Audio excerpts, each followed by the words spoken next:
welcome to the Theology Pugcast. And today we've got a fun show, a fun topic to share with you. But before we get into it, let's introduce ourselves in case this is the first time you've ever tuned in. I'm C.R. Wiley. I'm a pastor. I serve a church in the Pacific Northwest. I've written some books, and my latest book is in the house of Tom Bombadil. Okay, Tom, how about you? Tom Price. I'm a teacher predominantly. I teach at Gordon Conwell Theological Seminary, and I teach theology, ethics, and philosophy. Great. Now, Glenn, why don't you go ahead and introduce yourself and introduce the topic of the day, and also talk a little bit about your new book. I saw the cover. It looks great. Yeah, I'm Glenn Sunshine. I'm a retired history professor, and I have to specify, according to my contracts with different organizations, I'm a senior fellow at the Colson Center for Christian Worldview and a ministry associate at Reflections Ministries. The memorandums of understanding and such are why I have to say that every week. I have a new book coming out, or late March, mid to late March. I don't know the exact date yet. It's called 32 Christians Who Changed Their World. It's a series of biographies of Christians from around the world, all different kinds of walks of life, who lived out their faith in all their various callings, doing all kinds of different things. And the point of the book is, number one, Christianity is not a peculiarly Western religion. It's not American. It's not European. It is literally global.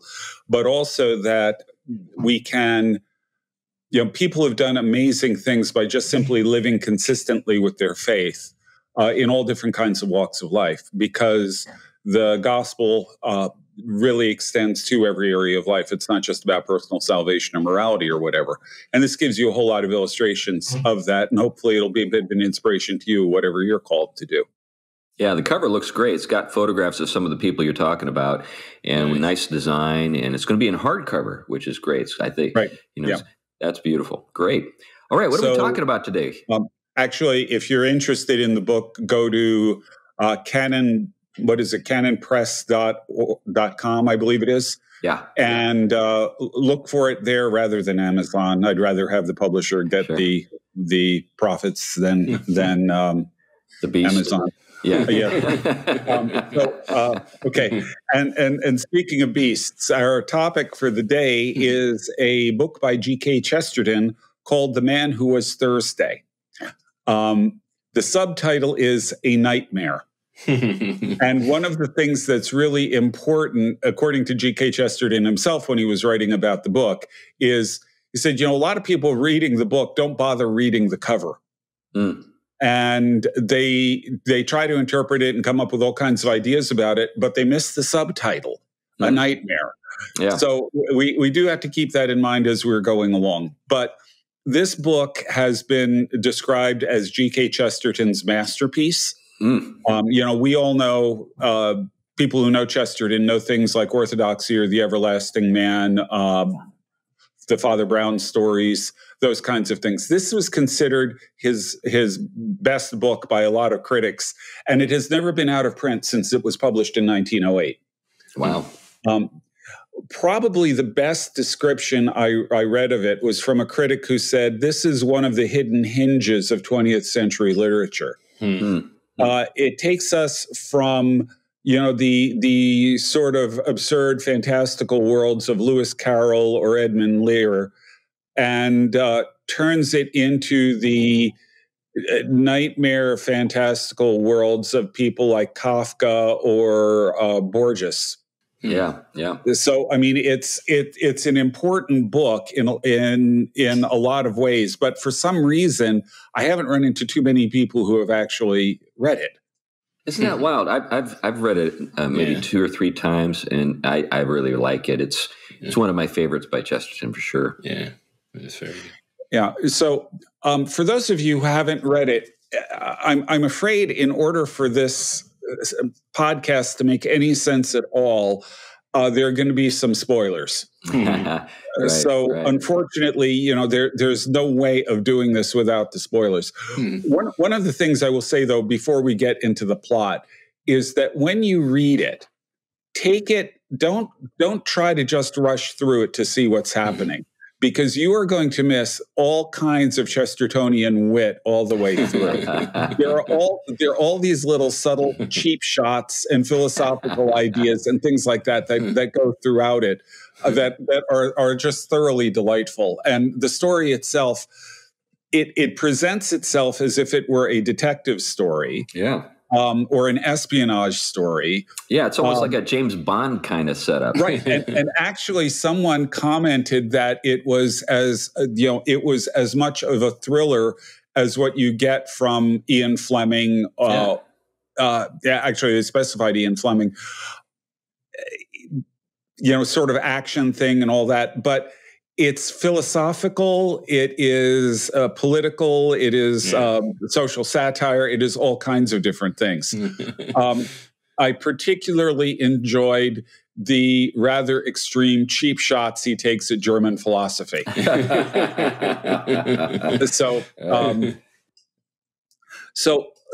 I'll just sort of note that as we go in. Okay, so the premise of the story is that the main character, a guy named Syme, he's a poet, but he has been recruited into a special branch of Scotland Yard that are philosophical detectives, because he says the great threat. Now, there's a lot of prescient stuff in here. Oh, yeah. He said the great threat in our era isn't your common criminal. It's not the guys who rob you or whatever. The great threat are the philosophical criminals. These criminals who have and particularly anarchists in this period, who have a particular view of the world that is exceedingly dangerous and that will cost people's lives and everything else. And so what they need are people like poets and philosophically minded people who have the sophistication to understand and engage in this philosophical detective work. Right, right. And Syme, as a poet, is one of the people who gets recruited in. Yeah, and it's undeniable that that's the case. I mean, when was this published? I'm just taking a 1908. Look. Okay, yeah. I think you mentioned that. So it's before the Bolshevik Revolution. It's before the Nazis. And so that was a period of time, I think, when we think of it, isn't it Edwardian England? Yeah, it has a kind of, I mean, that's kind of like the Bertie Wooster and Jeeves kind of world where, everything seems to be, I guess, fairly stable, but at the same time, you get a sense of something percolating beneath the surface that's comfortable, that people are aware of, that it seems like something's about to burst out into the world. Well, the fact of the matter is that in this period, there were genuine anarchists out there who did genuinely blow people up. Mm-hmm. They threw bombs, and that's one of the things that Chesterton plays on. That's the great danger in the book is these bomb plots and things like that. So that's your initial premise. You don't exactly start there. You don't find that out until somewhere as you're a little way into the book. But that's at least where it will start off. And you have that little pivot going on there too. That I think it goes back to what Chris was saying. That's kind of percolating. Is this tension between the emphasis on law and society and civilization, and then the poet and the anarchist, that kind of seeing that law is immoral now, and that you're at a point of divide. And I think that explains some of the tension going on there. This isn't just a little group that is going to be uninfluential. It's an increasingly growing group that, if this takes off, especially by their emphasis on the poet, it's kind of a romantic humanism, if you will, that is trying to replace Christian consciousness and the law shaped by that Western civilization. Yeah, except Chesterton's argument is you have your sort of garden variety anarchists who are the types that you're talking about. Yeah. But operating behind those garden variety anarchists, you have these people who are enemies of humanity, enemies of reality, want to destroy everything. Yeah. And these guys are the ones who they're really concerned about, not your just sort of average garden variety anarchists. It's these guys who he describes them literally as the enemies of humanity. And he makes the point that they're always the rich and powerful. Yeah.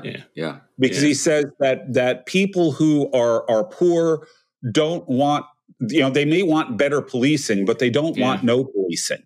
Yeah. A lesson that the Antifa people never quite picked up on.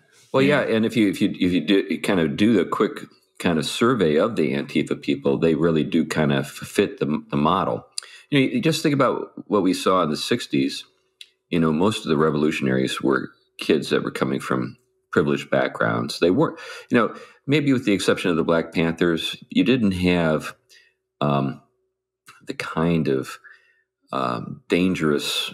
Well, I guess this gets into an interesting, I guess, subplot, maybe not to this particular story, but to political philosophy in general, and that is.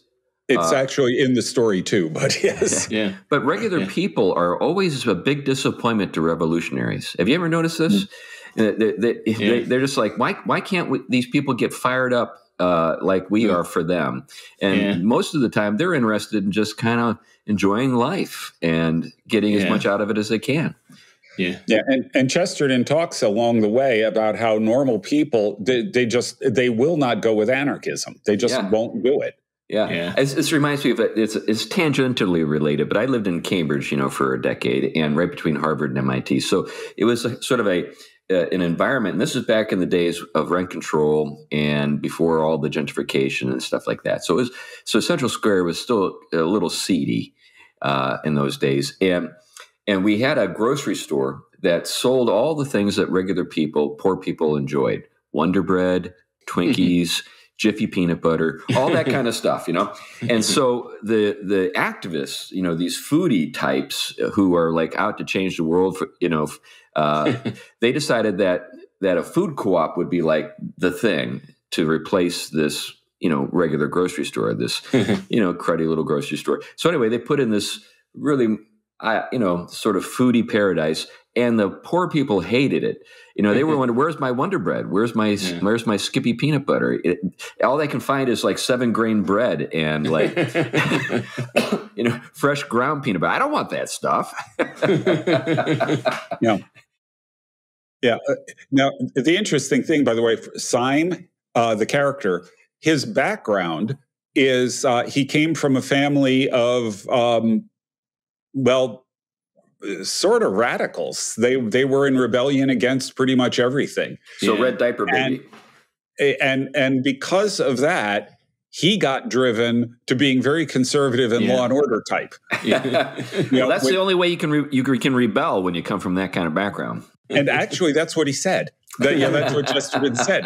It's the only way he could roll. It reminded me actually of a Calvin and Hobbes comic, where he had, his parents, liked pop music and all that. So he went out and bought easy listening because it was his way of rebelling against his parents. And he's talking to Hobbes about it and saying, yeah, I like to play it real soft. That's good.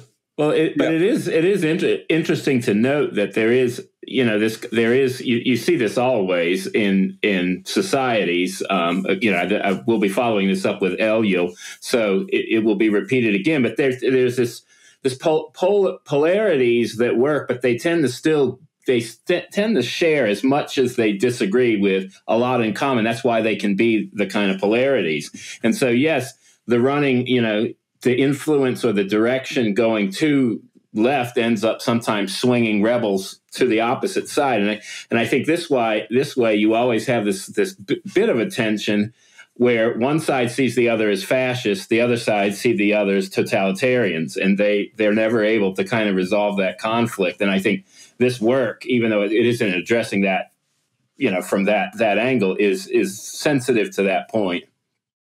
Yeah. One of the things, though, that, again, this just to put an exclamation point on it, his argument that the elitists, it's the elitists who are the real revolutionaries. They always come from the elites. Yeah, that's true. And they will use people as a way of trying to reinforce their power. He says, the one thing that the elites don't want is, in a sense, it kind of goes both ways. The one thing that they don't want in society is strong government and power, because that means restrictions on their ability to do whatever it is they want. Yeah. Whereas the poor, the common people want controls in society to prevent them from being abused. The wealthy and powerful don't want these controls. They want to be a law unto themselves. That's why they're attracted to anarchism. That's why they end up being the leaders all the time. Yeah, yeah. I also think that one of the things that I think elites don't appreciate is that when it comes to the poor, and I've seen this up close and personal, is when you don't possess anything in terms of wealth, property, etc. What do you value? You tend to value stable sort of community that you understand and you have vital connections in. What does that sound like? Well, that sounds like small town America. That sounds like a sort of kind of insulated and maybe even kind of Philistine neighborhood in New York. In other words, the things that artists hate are the things that oftentimes poor people cherish. And yet, these artists, they consider themselves the vanguard who speak for the poor. Yeah. They don't even understand these people. In fact, they don't even like them. Yeah. Yeah. So this is one complex of themes here. Another interesting thing that he plays around a lot with, along with the cheap shots at German philosophy, which we may return to, because actually it bears a lot of resemblance to postmodernism, the way he approaches it. But one of the other things that's really clear as you're reading the book is that it takes a great deal of organization and structure for anarchism to move forward. Isn't this sort of the ironic point in the story, if I remember right, where one of them, their names are escaping me now, is it George? And well, anyway, where one of them is talking about how significant poetry is, and the anarchists and how great it is, and the other one says, yeah, basically like the kind of time scales for the London Underground. Yeah, that's Syme, the guy who has grown up in this. Rebelling against everything. His view, he said the most poetic thing is the timetables for the trains. And the other guy is saying that anarchism is art. And he says that our goal is to get rid of God. It is to get rid of morality. It is to get rid of all restraints. This is what he's saying, which in fact is actually sort of the modern goal of things. Get rid of truth and falsehood, get rid of right and wrong, get rid of all of those kinds of things. Chesterton is seeing this in 1908, and we are living it in the 2020s. Yeah. So, but the train station one I thought was that was a bit of a stretch for me, but okay, I'll give it to him. But like I said, this idea, I mean, he really pokes fun at the entire concept of anarchism, because in order to make it work, it does need to be so highly organized and regimented. Well, I think one of the things that's good to note at this point is that this is Chesterton skewering his own sort of peers. Chesterton was an artist. Yep. He was a poet. He was a writer of fiction. He actually went to art school. I've got a book with a collection of his sort of scribbles and doodles and stuff like that. He was very talented, and his style actually has a kind of almost Disney-esque feel if you look at some of his work, and his caricatures are great.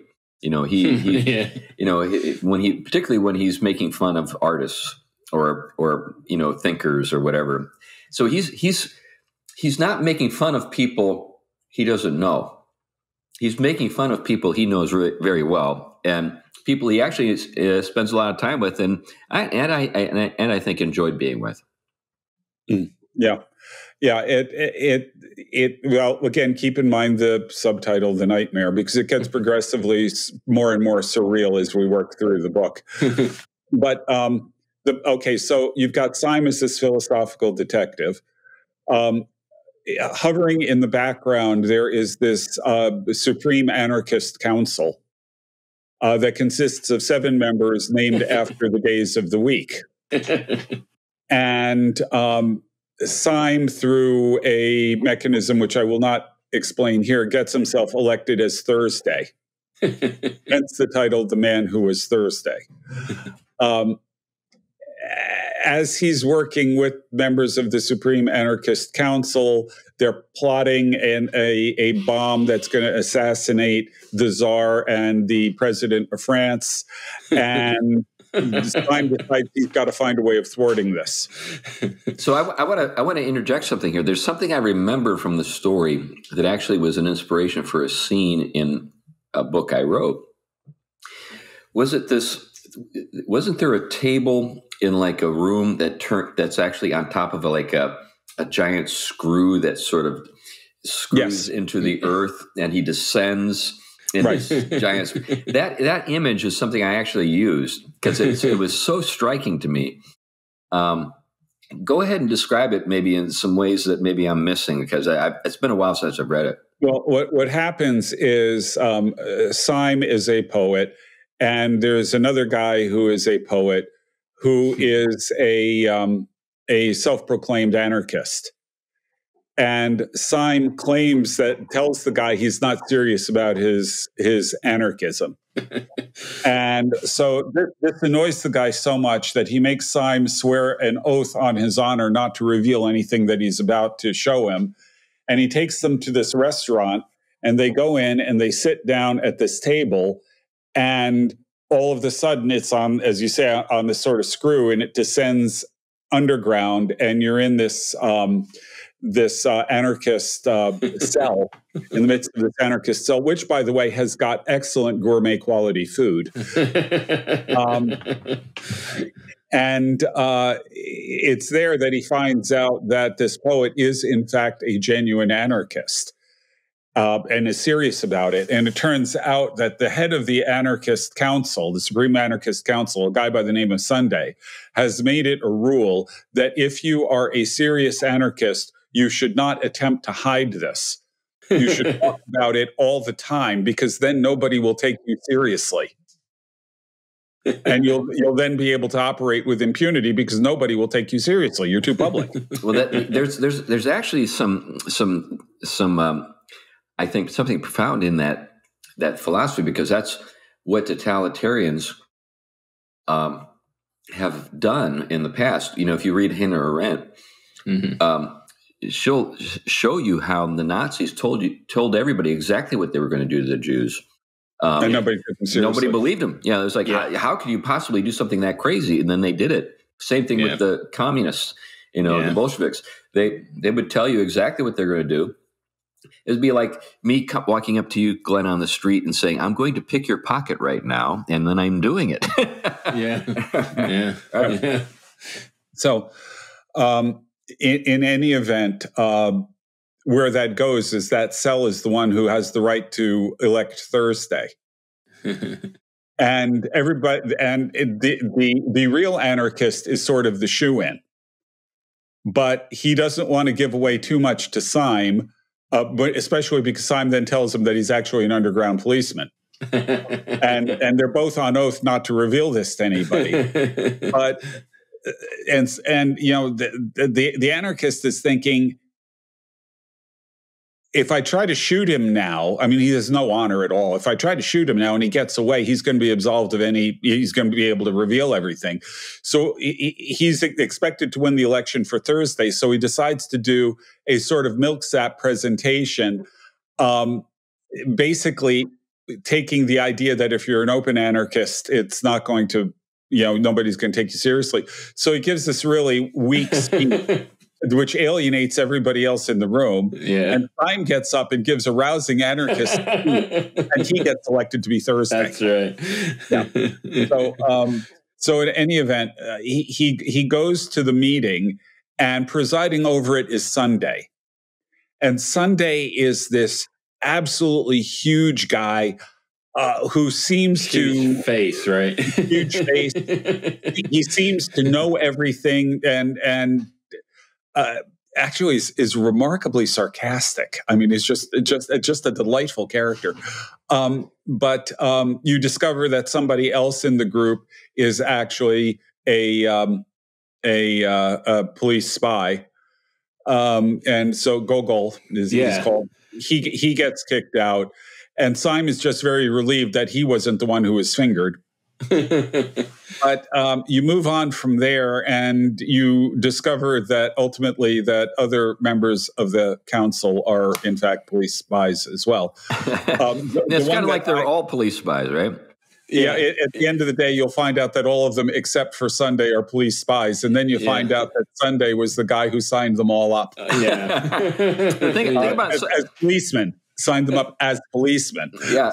The thing I think about when I think about Sunday is I think Orson Welles. If there's anybody who could have played Sunday, it's Orson Welles. Actually, Orson Welles was so impressed with The Man Who Was Thursday that the Mercury Theater of the Air did it. Yeah, I've heard that. Actually, a bit before War of the Worlds. You can actually adapted it. Yeah, you can still listen to that. I've heard it recently. I think even like YouTube and other places have the recording of it. Very, very good. People can access that. Yeah. So the one that I found absolutely the most wonderful was a guy who is old and can't move well and all of that, who is a German philosopher. This is where we get to the German philosophy again.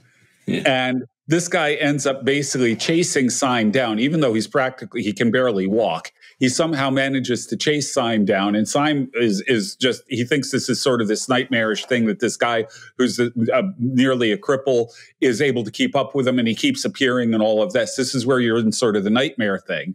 You're in Kafka. And then, except Kafka hadn't written yet. And then all of a sudden, you find out that he's actually a young actor in heavy makeup, because there's nobody who can be quite as feeble as a young, vigorous actor. They can do feeble better than anybody else. And he said that he became this. He took on this role of the German philosopher because he was originally, he made himself up as the guy and was going to go to this event where he was just to sort of make fun of him.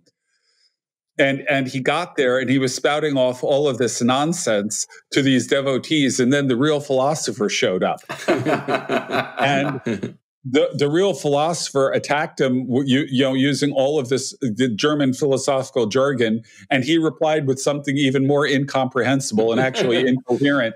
And people were judging between the two of them, and they decided he must be the real philosopher and the other guy was a fake.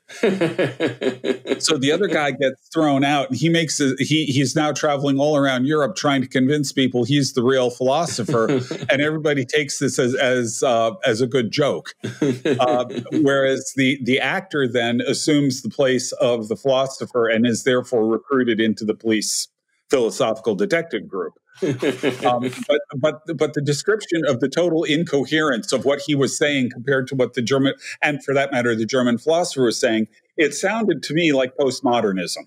Yeah. Well, this brings up something I'd like to explore a little bit or think a little bit about, and that is, I think that the premise is absolutely right. When we think about, what are the things that are troubling the world? Well, it's ideas that people are acting on, and these ideas are not sound, they're crazy. And many, earnest police work types, in the FBI or whatever, I don't know if they're up for the challenge. I don't know if they really understand what, is significant about ideas and how ideas have a way of working, particularly ideologies, which are a particular kind of thing.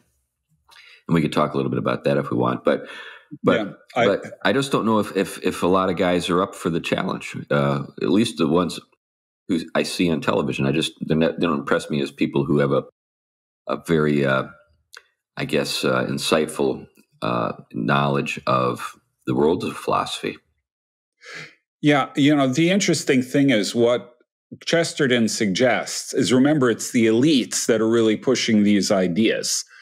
And he suggests that that the elites that are pushing these ideas are going to take over the other elites. They're going to end up taking over the governments. They're going to end up taking over the police forces. They're going to end up taking over the military, all of these kinds of things. And the only bulwark perhaps that's left is the common man. And I think that is actually in some ways the situation that we see right now. I don't know that the FBI and the people like that you're referring to aren't capable of understanding the ideological issues. I think that they've adopted the ideology. Yeah. I think that's... we see this in universities. We see this in law schools. We see this everywhere. Yeah. And I think, there is already an embrace of it. And so the capacity to discern the destructive ends, it's just not there. I mean, this is something, again, a later podcast I want to get into, but this way in which the destructive ends are already in the embrace.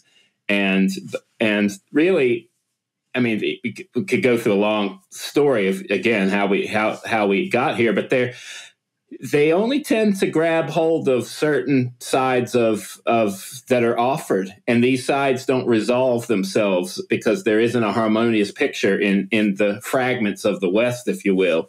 And the Enlightenment, I think, tried to do it, but because it didn't have a good theological root, wasn't able. And I think postmodernity kind of called its deck and forced its hand. And when it showed that the ground of its vision was basically a rejection of Christianity, or a soft version of it, if you will, it didn't have the ability to hold all of those things together. And those fragments, or whatever you want to call them, those pieces that they tried to kind of either bring into some kind of order, they rebel against each other. And so you have kind of the romantic dimension run very rebellious against the rationalist side.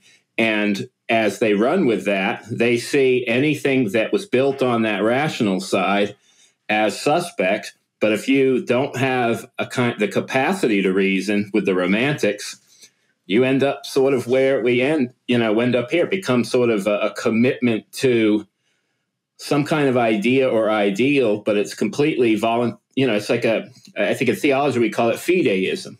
They embrace it because it sounds like an ideal they should embrace, but it's really just a willed commitment at the end that is going to hold to it no matter what reasons challenge it, because it seems like the right thing to embrace, like equity. Well, let me think a little bit about a particular institution. Let's think about the military. So there was a time when our elites saw military service as a obligation. We would, think about the Kennedys. Obviously the Kennedys have an interesting past. Maybe they're a bad example, but it just overall, people from the elite sort of Eastern families would go to West Point, Annapolis, whatever, and there would be members of the family who were in the officer corps. It doesn't happen anywhere like it used to happen. And now a lot of guys who are in the military are coming from, middle class, lower middle class backgrounds. But the guys who are able to, I guess, sort of rise in rank tend to be the guys who know how to parrot elite nostrums. Yeah. So we think about what happened during the Obama years.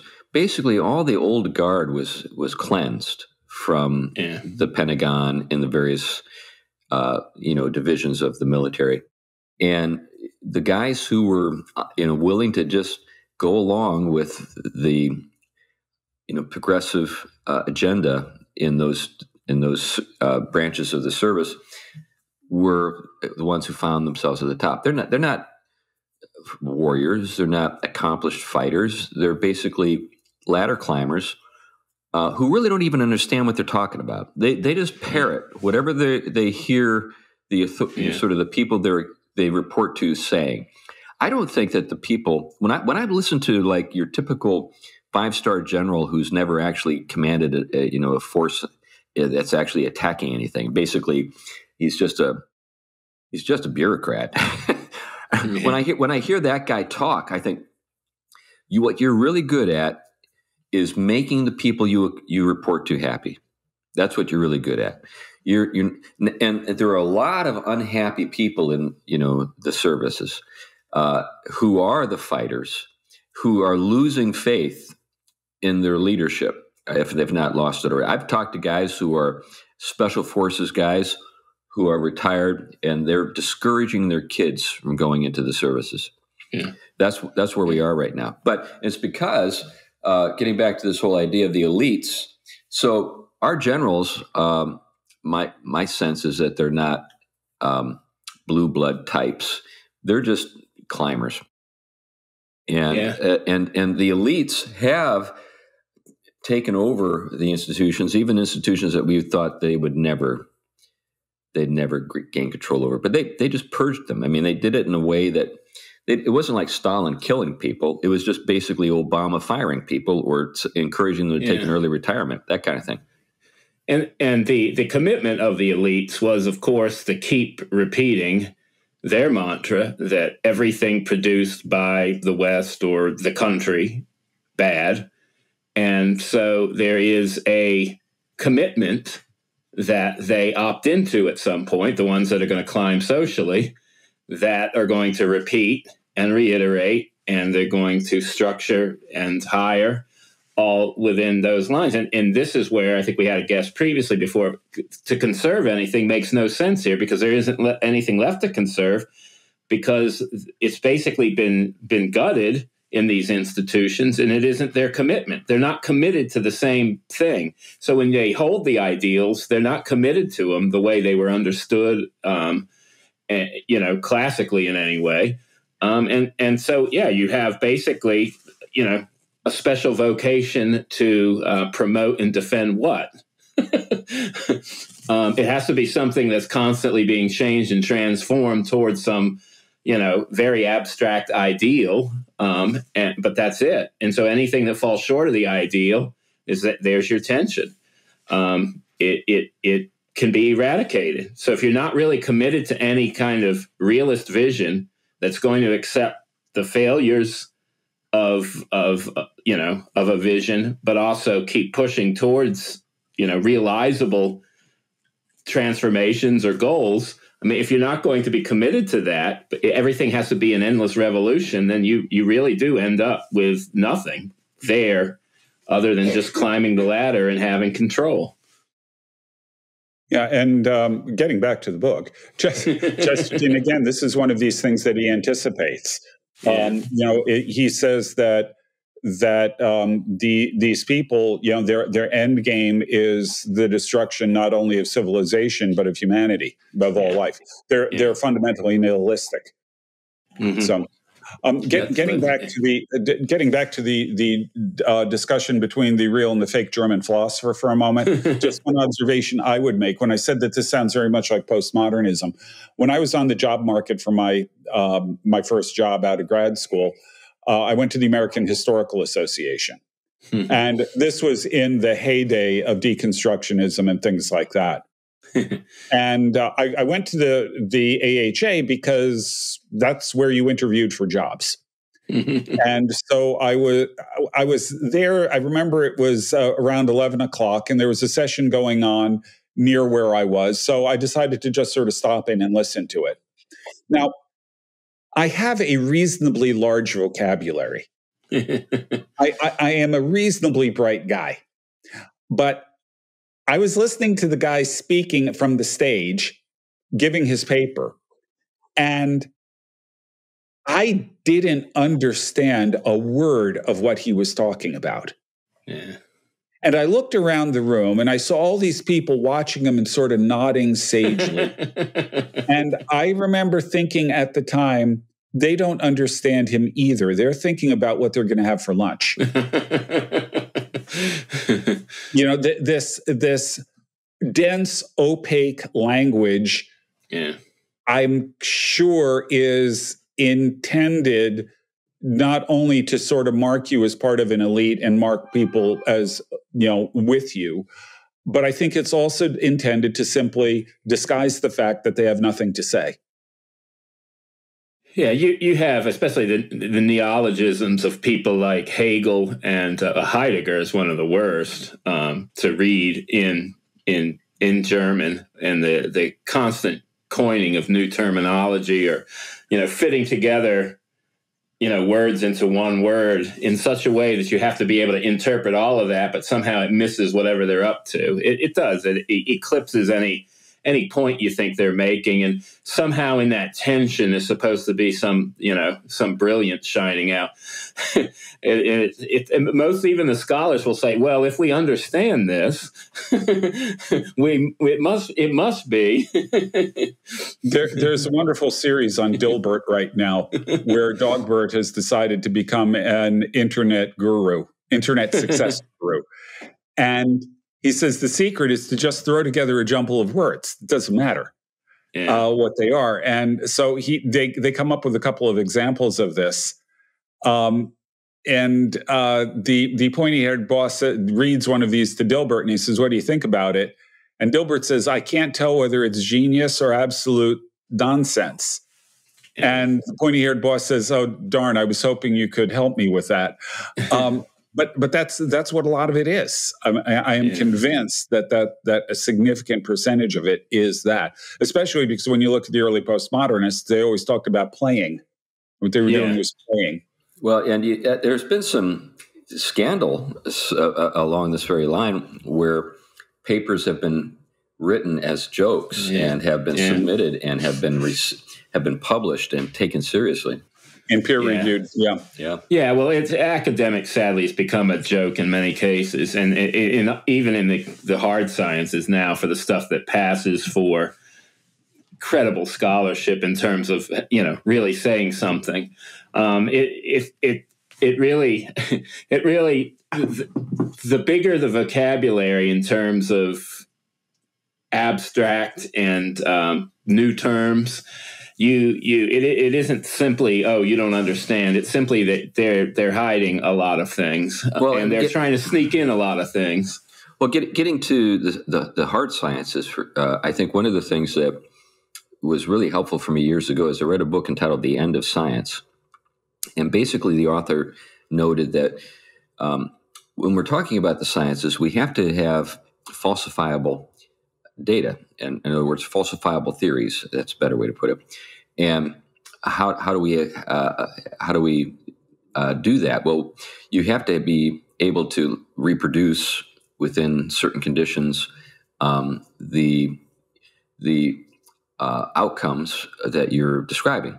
So what that means, of course, is that you have some measure of control over the conditions under which the basic point you're making or theory that you're proposing is supposed to be valid, right? Well, I mean, how do you deal with the sort of the extremes, the very large, the very small, the remote past, that kind of stuff? Now, when we're talking about like boiling water, I can say, well, at such and such an altitude, with these conditions, being the case, the water will boil at this temperature, and every single time it'll happen. Mm-hmm. Now, apply that to dark matter. They have no clue what dark matter is. No one's ever caught any of it. No one's put it in a pot. No one's put it like Tom Bombadil. That's right. No one's ever caught it. That's it. But now we're in what he talked about. I think his name was Michael Horton. I think, if I remember right, I probably have that probably wrong. But anyway, his point was that now we're in ironic science. He says science is becoming more and more like literary criticism in the absurdities that it resorts. And a lot of people take this stuff seriously, and where it gets really, I think, damaging for believers is when I think people who are wanting to, I guess they've got this dream of maybe synthesizing biblical revelation and the latest scientific whatever. And they buy the latest scientific whatever and are embarrassed 10 years later when it's completely debunked, because the science was never really, wasn't science to begin with. It was this speculation. Within the history of science, people have been doing that since at least Augustine's day. Yeah. I mean, this is not a new phenomenon. Yeah. Well, I think what you do have a little different in the West, though, is the way in which the assimilating and synthesis work a little bit differently. I mean, at least, trying to synthesize sort of, and this is something Elia will even get to, in the dialectical theologians, I'll explain that at another time, but a lot of those recognize that you can't synthesize in many ways, because the kind of alternative you're dealing with is something that has inherently a rejection of Christian contributions to reality. And so if you have a science that at some point has grown out of and away from its roots in whatever Christianity, and at some levels is a rejection of certain aspects of that picture, then synthesizing it is much more problematic than some of the kind of synthesizing of earlier stuff, which already was at a distance, but could be used differently. So it requires a lot harder work than just trying to come up with a synthesis between a scientific theory and the Christian faith. And so I guess that's a double problem. I mean, there's the one of trying to solidify something that's always changing in our learning. But on the other hand, there is a conception of reality in the hard sciences in the modern West that is a rebellion, for example, of formal and final causality. So it's hard to have a theological vision which will hold those in place and have those things bracketed out and then try to synthesize them. Wait a minute, Tom. When you're talking about science as a moving target, do you mean to tell me that there's no such thing as settled science? That's right. Yeah. And then it's interesting, though, you notice Chris had mentioned that kind of the way in which it becomes almost like literary theory. And I think this was that whole move, especially as sociology and knowledge started to kind of blur with science's self-understanding, so that, Thomas Kuhn's favorite work, as insightful as it is, was not supposed to kind of slip into the actual practice so much as to take a look at what's going on from that sociological angle. But once science becomes or any kind of rationality becomes one more script of human constructions that doesn't have a lay to the level of reality that it's trying to deal with, then it can be read as from all those different aspects of suspicion that these scientists are, and there is a proper critique there, but there's also a problem there. Well, getting to the story with the man who was Thursday, I think one of the things that Chesterton is dealing with in a fun way is the hubris of the modern theorist, and what I think he's encouraging is a kind of epistemic humility. You could say, you're presenting your notions as though they're indubitable, and you're not honest about your project. So think about the recent results from the Webb Space Telescope. So what do we have from those shots into the past, looking back to the origins of the universe? Well, they were completely wrong. All their theories were wrong. They had all these things that they expected to see, and none of the things they expected to see were what they saw. So everything has been. My favorite is I didn't read the article, but I just saw a headline that they found galaxies that are older than they should be. There not be any galaxy this old. If their theories have anything like a connection to reality, these galaxies shouldn't be there. Yeah, and all the smart people, just days before this discovery, this empirical data has been retrieved, were deferred to as the authorities who were talking about they're basically speaking from Mount Olympus. They were telling us the way things are. Now we're like, no, you have no clue. You had no clue. You got it completely wrong. And now we're supposed to believe you again? In other words, I think that what people are looking for is something that's increasingly difficult for science to provide, and that is the kind of certainty that they expected it to provide. It's just not. Yeah. It's just not there. Yeah.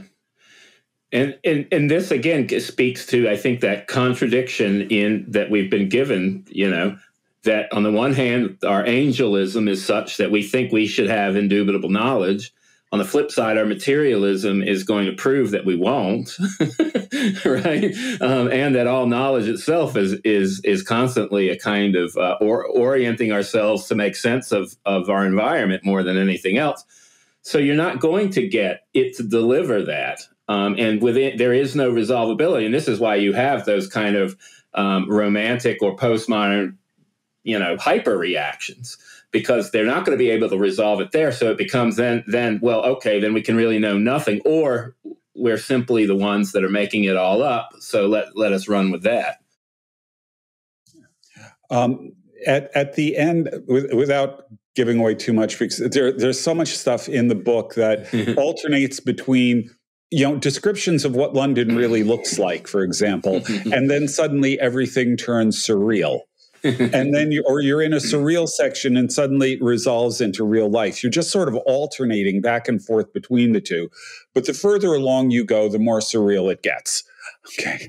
But at the end of it, what you find is that the head of the Supreme Anarchists Council, Sunday, is the guy who recruited all 6 of the others into the philosophical detective work. And but then you have genuine anarchists who were there who are trying to get onto this council. And how do you make any of it fit together? I'll be honest with you, I don't understand how this book ends. I've read multiple interpretations of it. None of them strike me as plausible. But that's why Chesterton, I think, emphasizes the subtitle of the nightmare, because the things don't all fit together, which itself may be something of a philosophical statement. Yeah. Well, Chesterton is not anti-intellectual. Nope. And he's not a Philistine. He's not like against the arts. He's not a person who is trying to talk us out of the creative dimensions of life and just kind of reconcile us to a kind of bourgeois sort of conventionality.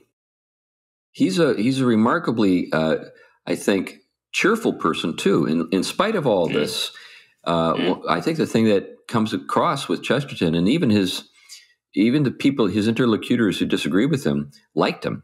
He was a laughing, jolly, rotund, beer drinking, bar hopping kind of gadfly who would talk to people like George Bernard Shaw or H.G. Wells, and with a twinkle in his eye, poke fun at their theories.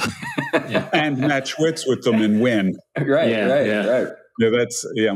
Well, and I think you find people that again he centers it, of course, in his embrace ultimately of classic Christianity and the particular form he takes, and you can understand how those things that don't find their ability to order themselves well or live harmoniously in the realm of ideas, he finds a much richer thing in orthodoxy, that the romantic and the intellectual are not in opposition to each other, but they are actually, when ordered the right way, part of a robust embrace of both the festivity at the heart of creation, the drinking and celebration and intellect and the arts, but not the destructive downside when these things get ripped apart and taken to one extreme or the other. So when I think about Chesterton, I think of him as an apologist to Bohemia, because I think that he's able to win the hearts of people who are really not all that interested in a kind of, I guess, workmanlike, evidentialist approach to apologetics or something like that. I think his wistfulness is winsome. So I remember watching a documentary on Marshall McLuhan, of all people, the Canadian, media theorist, and in that documentary, it noted that McLuhan became a Catholic because of reading Chesterton. And I think that's true. I mean, I think Chesterton had a positive influence on C.S. Lewis. Lewis talks about Chesterton in admiring, as an admirer, and I think that's still the case. I think a lot of people.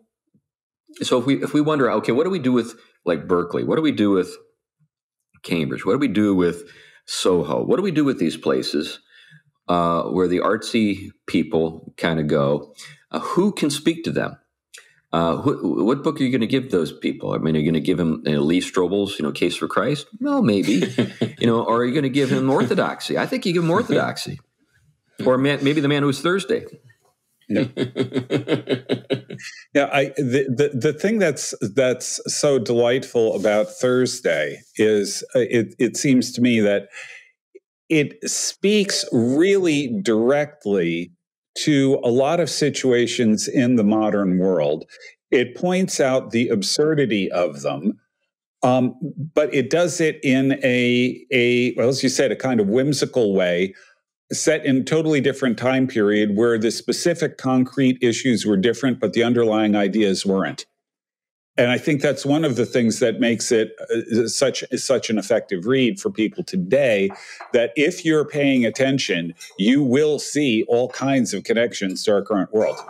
Yeah. Yeah. I also think I think we should warn people, if you're a person who really does kind of live for the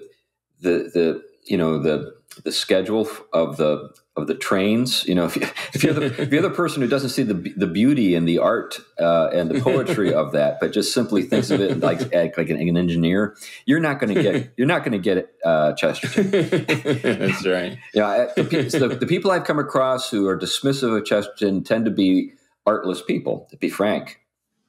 Yeah. Yeah. Well, hopefully, if people are in our audience, hopefully they won't quite fall into that category, given the kinds of stuff we deal with. But we lost them. We lost them years ago. For those of you who haven't read this, I've given you some spoilers, but there is a lot more in this book. And even if you know where it's going, it's worth reading and rereading. And if you have read it before, I'd encourage you to pick it up and go through it again. It is really, it's a thoroughly delightful read, an incredible amount of fun, and very thought-provoking if you let it. So now, what do you give your purple-haired, pierced lesbian cousin for Christmas? Give her The Man Who Was Thursday. It'll probably have a more significant effect than just about anything else you could give her. So, Tom, anything else? No, I didn't want to. I mean, the things I remember would probably have given away too much as well. So I think, it was fun to riff off of the other aspects without giving away too much. As much as possible, I tried to keep it on the level of the ideas in the book, but there are certain plot points you have to reveal. There are certain parts of it that are too good not to mention. And I think if I remember right, there was this one thing when I talk about the mask that they were wearing, where part of the smile went up and part of it went down, and I couldn't think but how perfect to describe the current mask that covers the face of Antifa. right. Yeah, that was the specific character who had that kind of a smile. But the other thing I just need to throw in one more quote.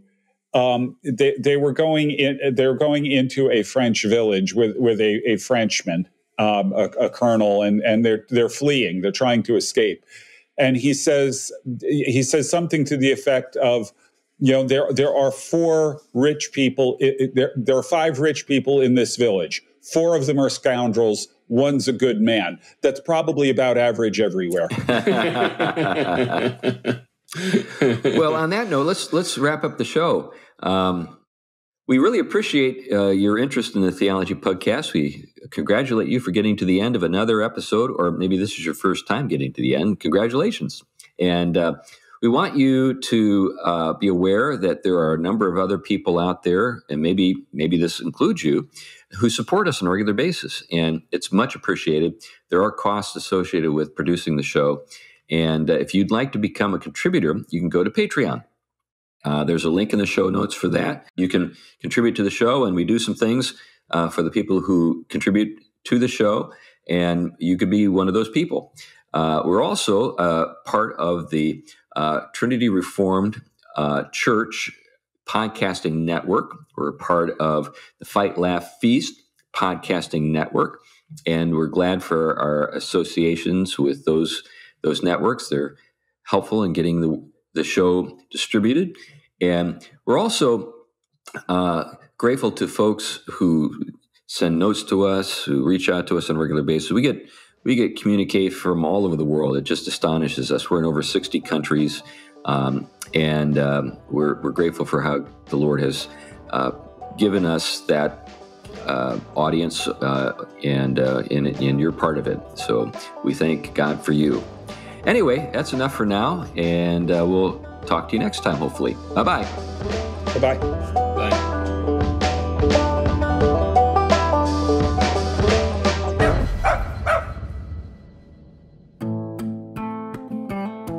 The Theology Pugcast is a ministry of Trinity Reformed Church in Huntsville, Alabama. If you like this podcast, you might also enjoy the new book by Jason Cherry, The Making of Evangelical Spirituality, now available on Amazon.